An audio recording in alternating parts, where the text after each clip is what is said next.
Welcome to Nanopedia. Hello, I'm Carrie Donnelly, the director of the Chapel Hill Analytical and Nanofabrication Lab, or CHANNEL, at UNC. With me today is Catherine McInnes, a graduate student at UNC.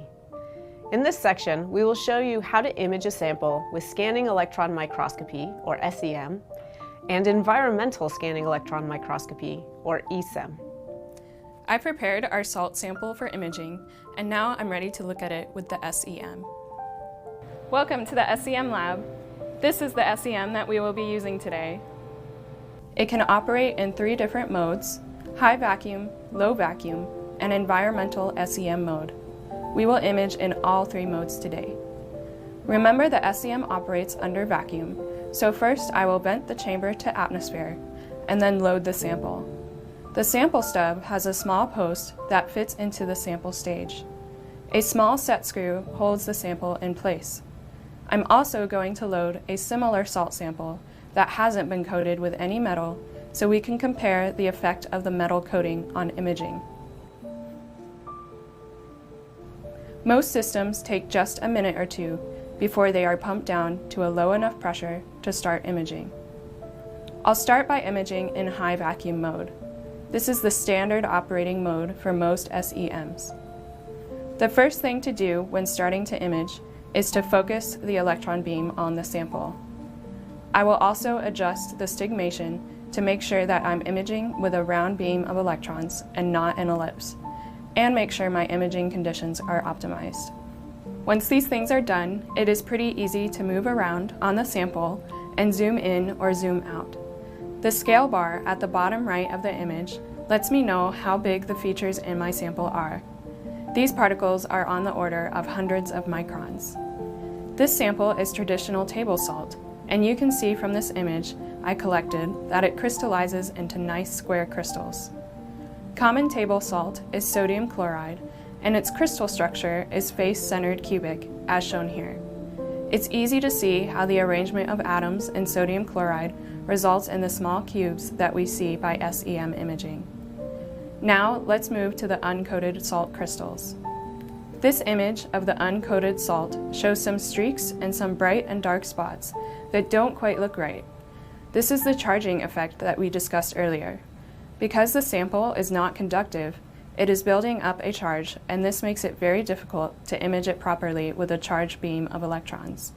It would be impossible to collect a good image under these conditions. Now we're going to switch to low vacuum mode and continue to image the uncoated salt sample.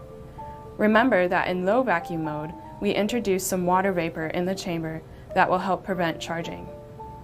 This is the same area of the sample we were just looking at, and you can see that now I can collect a much nicer image than I could in high vacuum mode. Let's now operate the system in environmental SEM mode. For this, we'll need to use a different sample stage that is capable of cooling the sample and a slightly different sample holder in which I can put some uncoated salt crystals. Once the system has pumped down to the pressure that we'll image at, we can start to adjust the humidity level in the chamber. You can see that at some point the chamber becomes humid enough to start forming water droplets on the salt crystals. If I let the water continue to form on the sample, the salt crystal will eventually dissolve into the water. I can force the salt to recrystallize by reducing the humidity in the chamber and allowing the water to evaporate. Once it does, the salt will form crystals again.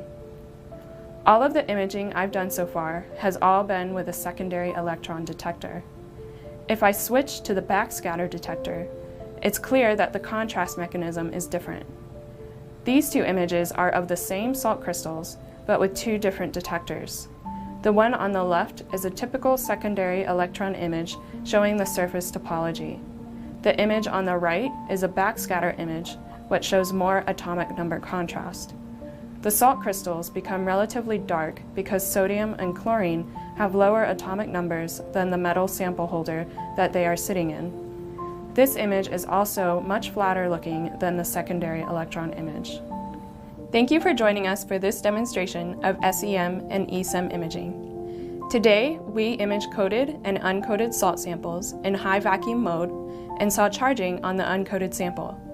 We successfully used low vacuum mode to eliminate charging.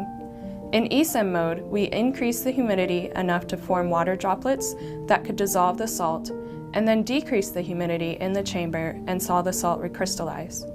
Finally, we saw the difference between images obtained with a secondary electron detector and a backscatter electron detector.